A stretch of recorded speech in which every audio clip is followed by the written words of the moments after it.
Alhamdulillahirabbil alamin. Hamdan wa salaman amma ba'du.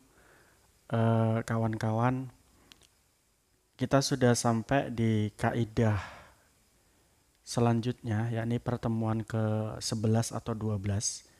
Yakni kaidah itu berkaitan tentang at-tabi'ut tabi'. Ya, kaidah at-tabi'ut tabi'. Sesuatu yang mengikuti itu harus mengikuti pada sesuatu yang diikuti, atau pengikut harus mengikuti sesuatu yang diikuti. Itu arti daripada kaidah at-tabi'ut tabi'. Nah, dalam kaitan ini, contoh dari kaidah at-tabi'ut tabi' itu biasanya berkaitan tentang seorang imam itu sebagai yang diikuti. Makmum adalah yang mengikuti imam. Makmum karena mengikuti imam harus mengikuti hal-hal yang dilakukan oleh imam. Kalau imam rukuk, maka makmum harus rukuk. Kalau imam sujud, maka makmum harus sujud, dan seterusnya. Ini contoh daripada kaidah at-tabi'ut tabi'. Selanjutnya, cabang kaidah at-tabi'ut tabi' ini banyak sekali. Salah satunya adalah at-tabi'u yaskutu bisukutil matbu'.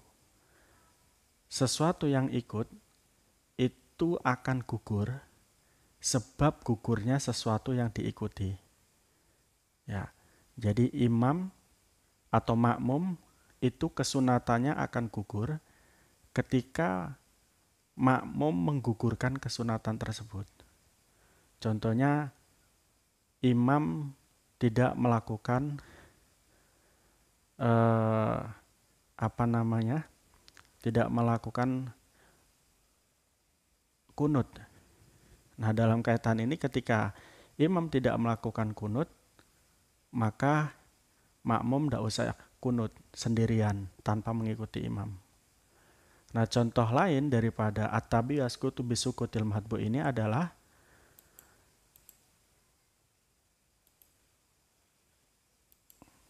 pertama, orang yang meninggalkan sholat maktubah pada saat gila, maka tidak wajib baginya mengkodok sholat rawatibnya.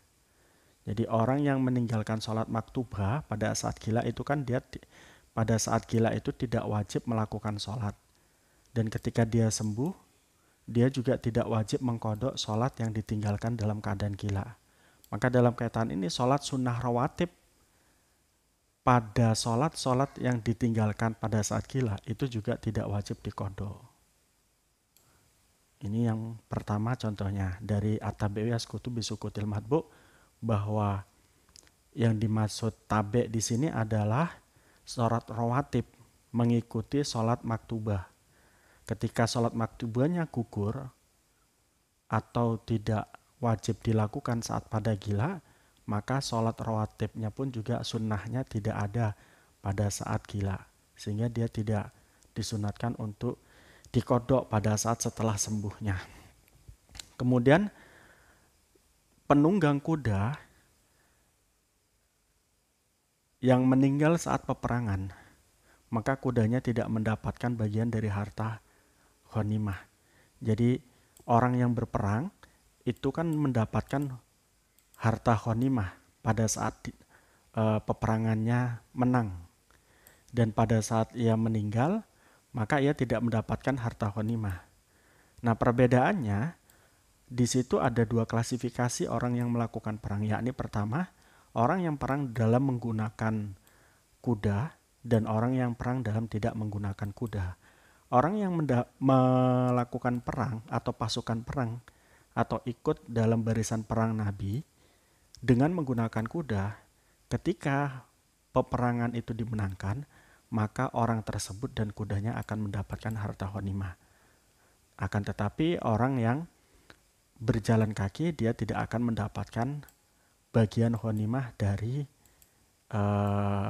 kudanya karena dia tidak punya kuda. Dia hanya mendapatkan harta ghanimah untuk dirinya sendiri. Nah, selanjutnya tadi contoh yang pertama, yakni penunggang kuda atau pasukan yang menunggangi kuda yang harusnya ia mendapatkan ghanimah pada saat peperangan itu sudah selesai dan menjadi kemenangannya, maka dia akan mendapatkan harta ghanimah, begitu juga kudanya. Tapi ketika dia meninggal, maka dia tidak mendapatkan ghanimah, begitu juga kudanya. Nah, di mana tabeknya?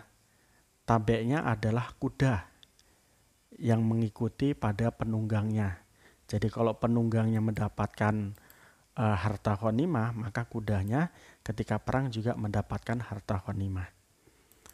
Kemudian orang yang ikut perang meninggal dunia, maka menurut satu pendapat bagian ghanimahnya tidak dapat dilimpahkan ke anaknya. Ya meski anaknya itu adalah tabi.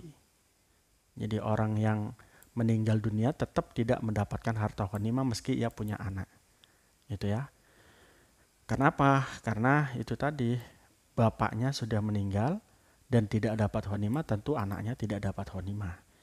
Nah, dalam kaitan ini tabeknya siapa? Anaknya. Dan kemudian matbu'nya atau orang yang diikuti adalah orang tuanya yang mengikuti perang dalam keadaan meninggal. Itu cabang kaidah pertama. Cabang kaidah kedua, al-far'u yaskutu idza saqatal asal. Ya. Sebuah cabang itu akan gugur ketika asalnya itu gugur. Ya, hukum fara' akan gugur ketika hukum asal gugur. Contoh dalam kaitan ini adalah jika orang tua bebas dari hutang, maka anak kecil yang masih dalam pengampuannya pun bebas dengan syarat pemberi hutang telah membebaskan hutang anak yang ditanggung oleh orang tuanya. Jadi orang tuanya dibebaskan dari hutang, maka kemudian ketika anaknya itu sudah punya uang, anaknya pun bebas dari hutang orang tuanya. Karena apa? Sekali lagi,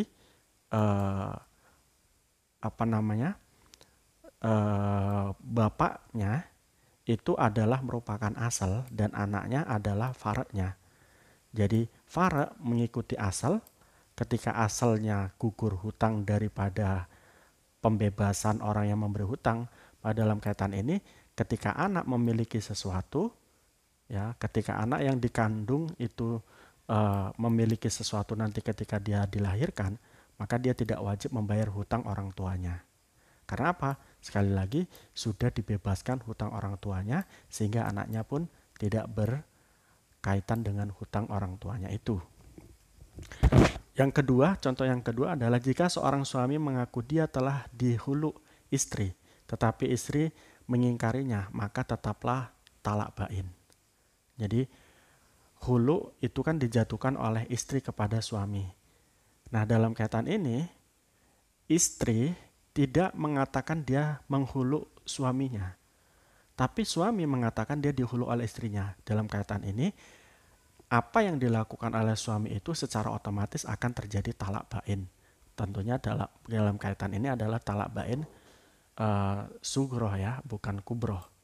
Itu begitu. Jadi meski suami dalam kaitan ini tidak menjatuhkan talak, tapi karena pengakuannya dia dihulu, ini menetapkan ia menjadi seorang yang menjatuhkan talak bain kepada istri. Selanjutnya, cabang kaidah at-tabi'u tabi' adalah at-tabi'u la yataqaddamu alal matbu. Bahwa sesuatu yang mengikuti itu tidak bisa mendahului sesuatu yang diikuti. Contohnya tadi, seorang imam pada saat dia berdiri itu tidak boleh barisan makmum di depannya, di depan imam. Itu tidak boleh semacam itu. Jadi barisan makmum harus di belakang imam. Yang dilihat daripada barisan makmum di belakang imam itu adalah tumit. Bukan perut, bukan kepala, bukan lutut, juga bukan jari-jari kaki, tapi tumit. Tumit itu kaki bagian belakang. Itu yang diukur. Sehingga untuk mengukur shaf itu dilihat dari situ. Begitu juga maju tidaknya seorang makmum kepada imam, ini juga dilihat dari tumitnya. Dalam posisi makmum, ini diposisikan sebagai tabi, orang yang mengikuti imam. Sementara imam adalah matbu. Seorang tabi tidak boleh mendahului matbu. Ya. seorang yang mengikuti tidak boleh mendahului orang yang diikutinya. Nah, itu secara barisan. Namun juga secara gerakan. Menurut beberapa fikih, saya pernah baca di Fathul Wahab dan Fathul Mu'in itu, seorang makmum tidak boleh tertinggal dari imam 3 rukun. Dan tidak boleh mendahului imam lebih dari 3 rukun juga. Atau 2 rukun ya. Jadi ketika pada saat imam masih berdiri, si makmum tidak boleh rukuk kemudian iktidal, nggak boleh. Jadi imam harus rukuk, kemudian makmum ikut rukuk, baru kemudian iktidal imam, makmum juga iktidal. Harusnya begitu yang baik. Andai kata satu rukun, bagaimana?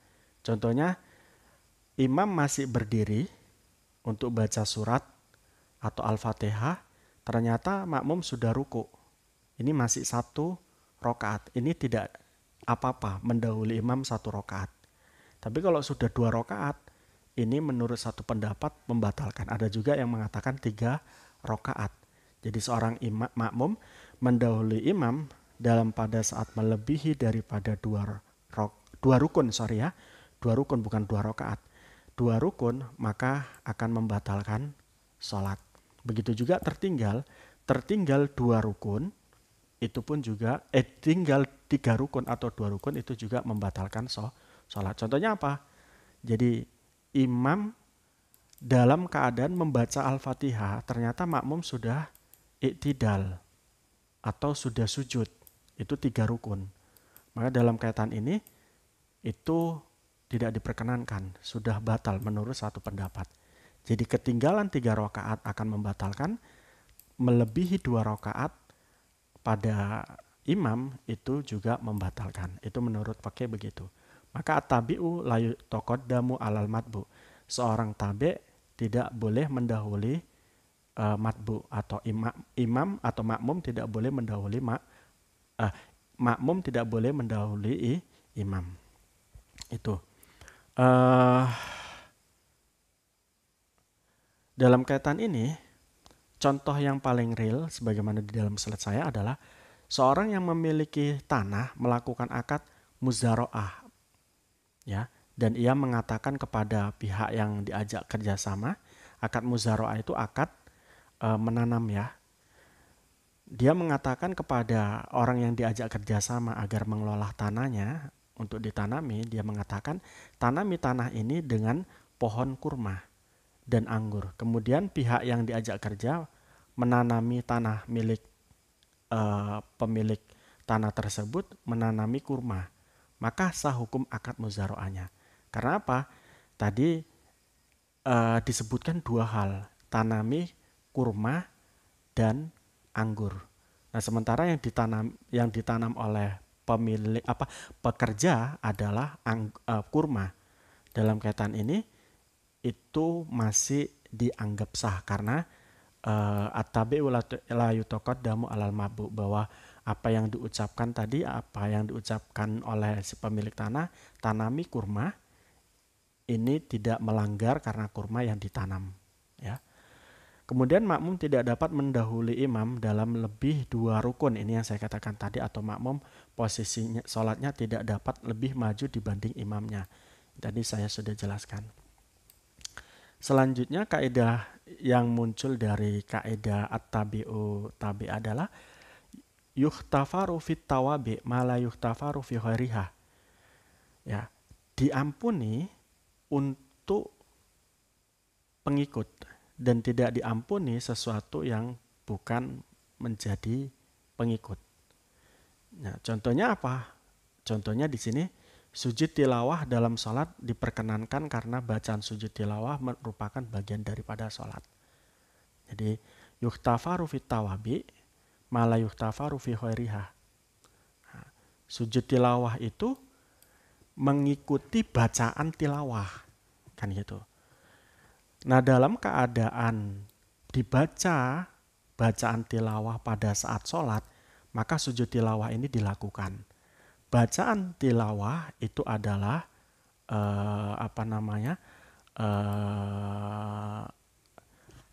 matbu begitu ya. Nah, sementara sujud tilawahnya adalah tabi. Nah, dalam kaitan ini seorang seorang imam ketika dia membaca sujud tilawah, maka disunatkan baginya untuk bersujud tilawah. Dan ketika imam melakukan bacaan sujud tilawah dan dia tidak sujud tilawah, ternyata makmum sujud tilawah, maka batal atau tidak sholatnya? Tentu batal. Karena tadi at-tabi'u tabi', seorang makmum harus mengikuti imam. Meski di situ sunnah, hukumnya sujud tilawah ketika mendengarkan. Kemudian air yang menjadi mustakmal karena digunakan dari suci hadas dan tidak mustakmal atau najis saat digunakan menghilangkan najis. Jadi air yang digunakan untuk bersesuci hadas itu akan menjadi mustakmal, tapi tidak akan menjadi mustakmal ketika air tersebut setelah digunakan sebagai penghilang najis. Karena air yang digunakan setelah menghilangkan najis itu akan hukumnya najis ketika kurang dari 2 kolah dan berubah warna atau bau. Sementara air itu akan berhukum mustakmal dan suci ketika pada saat hanya menghilangkan hadas kecil, ya. Dalam kaitan ini digunakan untuk wudhu. Kemudian ijab qabul tidak perlu dilakukan pada jual beli doman, dan ijab qabul wajib pada selain jual beli biasa. Jadi jual beli doman itu adalah jual beli yang ada jaminannya. Nah, dalam kaitan itu tidak perlu adanya akad, tidak ada akad, tidak perlu adanya ijab qabul. Jadi secara otomatis muncul akad doman itu sendiri.